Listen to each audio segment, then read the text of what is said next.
have a quick question for my readers. So, how many women from history can you actually remember without looking them up? I realized my answer was surprisingly short.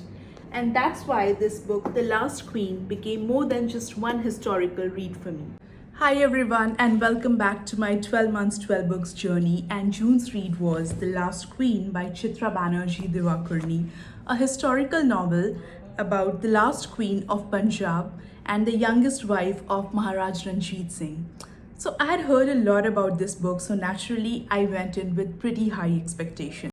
So without giving much spoilers, the story is about a young woman, Jindan Kaur, who unexpectedly becomes the queen and after the death of her husband finds herself going through political conspiracies, shifting loyalties, and the growing influence of the British Empire.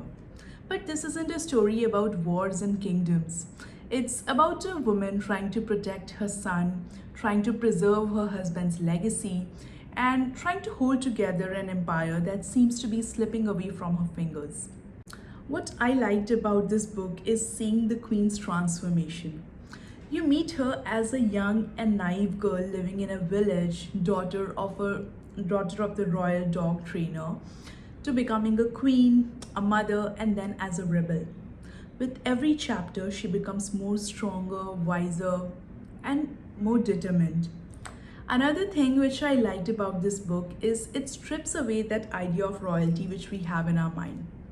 We often think of royalty as beautiful palaces, life full of luxuries and privileges, and the crown.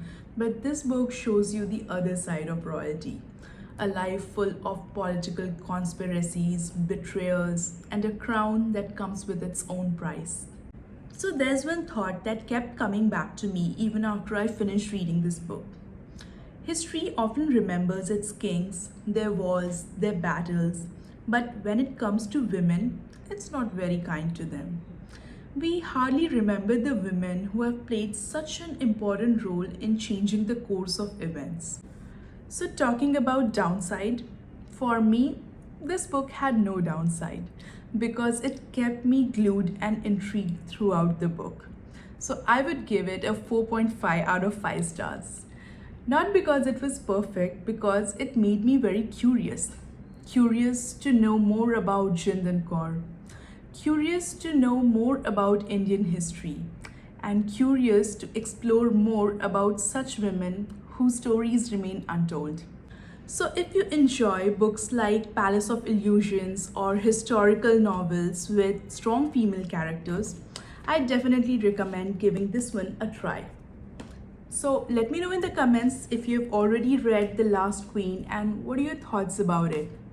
And if you enjoy my 12 months 12 books journey, don't forget to like and subscribe. There's another book waiting for us next month. Until then, happy reading!